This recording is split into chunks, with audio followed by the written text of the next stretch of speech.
Sharing with you my productive routine here in Denmark. So kahit nasa ibang bansa tayo, hindi pa rin natin pinababayaan yung ating health, no? Kasi alam naman natin na sobrang talaga um, ang bilis ng lahat ng mga bagay dito sa ibang bansa kasi bawal dito yung palamya-lamya, 'di ba?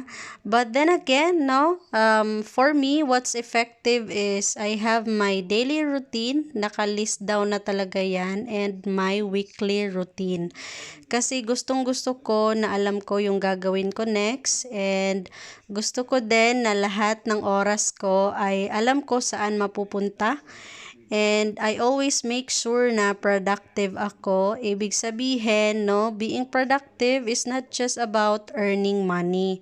It's also gaining from something like being healthy, 'di ba? Being happy, being joyful. Ayan. So, alam nyo ba, fun fact about me is that dati talaga I am so afraid na mag-isa. Palagi gusto ko may kausap, may kasama. But then, totoo pala talaga yung sinasabi nila, no? As you grow older, you realize that it is more peaceful to be alone. Ayan. So, hindi naman entirely, but there are some alone time or me time. Ayan. So, grocery tayo, no? So, yan. Ang aking morning routine talaga ay nag-e-exercise, and after that, no, tinitingnan ko ano ba yung mga kulang sa bahay, mga needed na kailangan mamili ako. So, yan, mag-grocery tayo. And it's still part of my exercise kasi 'di ba pag nagwo-walking exercise pa rin 'yon. Ayan, at the same time, no, breathe some fresh air. Ayan, so after natin mag-grocery, uwi tayo sa bahay, and then yun, diretso na tayo sa ating negosyo.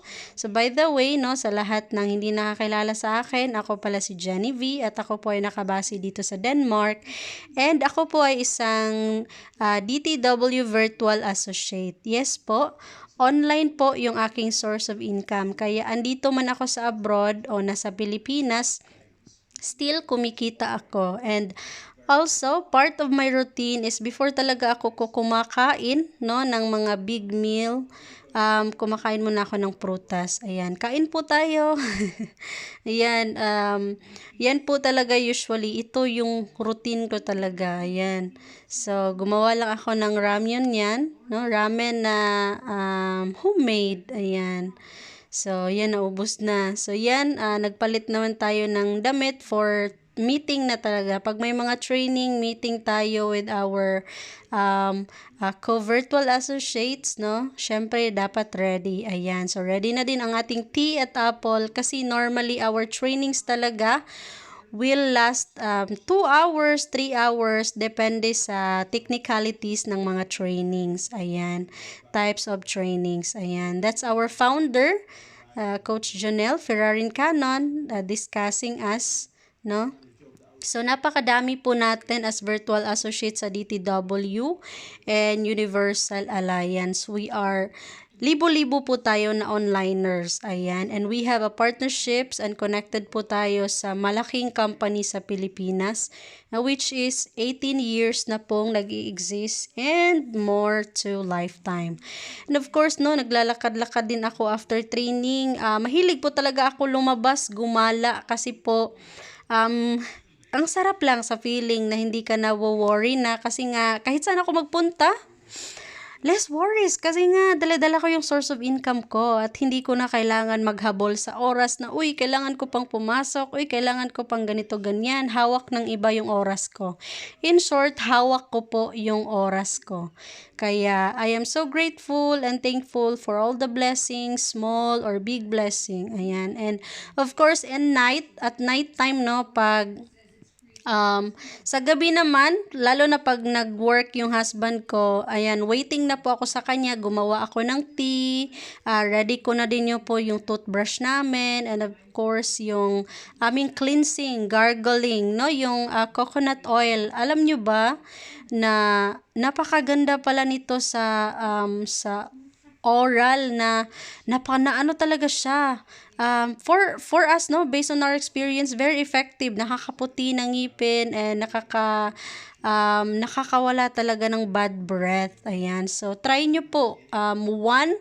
1 tablespoon or half tablespoon lang, depende na sa inyo, every night. Yan, before kayo mag-toothbrush, at least mag-gargle kayo ng mga 30 minutes.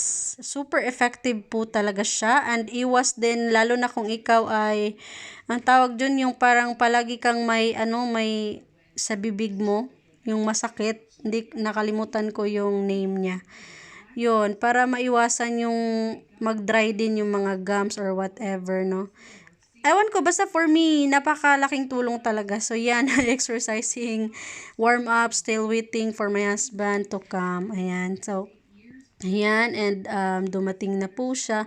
So, this is really my routine every time, or kung ako man yung lalabas, at siya yung hinihintay niya ako. Ganito po talaga kami, nakaantabay kami sa door kung sino yung uuwi ng huli. Ayan, so bigyan ko na siya ng aming cleansing. Ayan, so while take off siya ng clothes, ready ko na yung toothbrush. So while nag-goggling, 'di ba? So ayan, so yun lang po yung routine ko talaga, and I'm so happy and I'm so grateful na nagagawa ko, no, yung gusto ko, yung passion ko talaga. And yan, before matulog, no, pinakain natin ng konting snack para hindi gutom pagtulog. So, yan, thank you so much, Lord. Thank you, thank you. Bye-bye.